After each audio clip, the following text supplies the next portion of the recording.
আসসালামু আলাইকুম ওয়া রাহমাতুল্লাহি ওয়া বারাকাতুহু। হাদিস নম্বর 1413।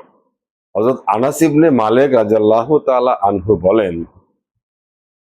উরায়না গোত্রের কিছু লোক মদিনায় এলে সেখানকার আবহাওয়ায় তাদের অনুকূলে হলো না।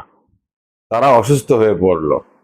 রাসূলুল্লাহ সাল্লাল্লাহু আলাইহি ওয়াসাল্লাম তাদেরকে যাকাতলব্ধ উটের আস্থা বলে গিয়ে উক্ত উটের দুগ্ধ ও প্রস্রাব পান করার অনুমতি দিলেন।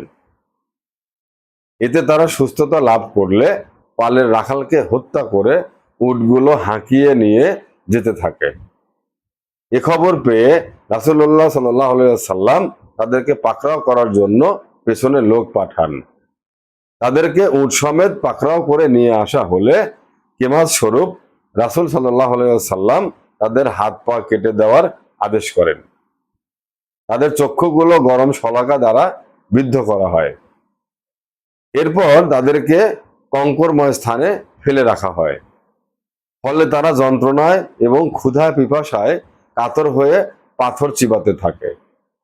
এমনিভাবে তারা পড়ে মারা যায়।